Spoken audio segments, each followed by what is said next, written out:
Yes, teacher. நம்ம be verb படிப்போம். be னா என்னன்னு சொல்லி கொடுத்துருங்க. be னா இரு அப்படினு அர்த்தம். இந்த be நம்ம மூன்று காலமா பிரிக்கலாம். சொல்லுங்க என்னென்ன காலம்? Present, present, past, past, future. future. இந்த beங்கிறவங்க presentல எப்படி மாறும்?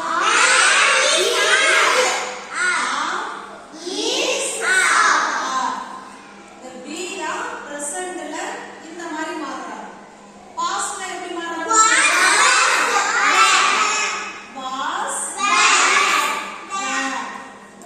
அப்படி மாறுறாங்க. futureல எப்படி மாறுறாங்க? will be, very good. will be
பாருங்க.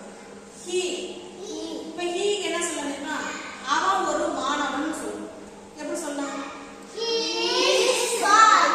அவன் ஒரு பையனால he is a boy. Very good. அவன் ஒரு பையன் அப்படின்னா என்ன சொல்லணும்? He is a boy. அவன் ஒரு மாணவன் அப்படின்னா he is a student. He is a student. ஸ்டூடண்ட்னா மாணவன். இப்ப நீங்க படிக்கிறீங்கல்ல? படிக்கிறவங்களுக்கு பேரு மாணவன்.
இருக்கிற அப்படின்னு சொல்லிட்டு ஒருத்தவங்க பார்த்து சொல்றோம் நீ சந்தோஷமா தானே இருக்க அப்படின்னு சொல்றோம்.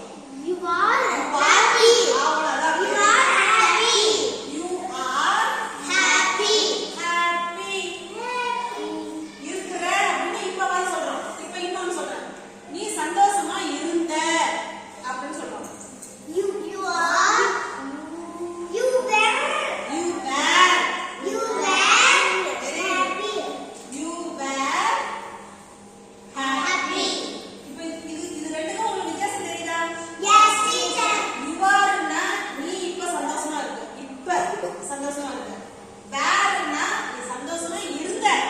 நீ நேத்து சந்தோஷமா இருந்த எனக்கு தெரியும் நீ என்னை ஏமாத்த. அப்ப அது முடிஞ்சு போச்சு. அவங்க சந்தோஷப்பட்டு முடிஞ்சிருச்சு. முடிஞ்சு போன விஷயத்த சொல்லும்போது were சொல்றோம். புரியுதா? Yes, teacher. சரி. சின்ன பிள்ளை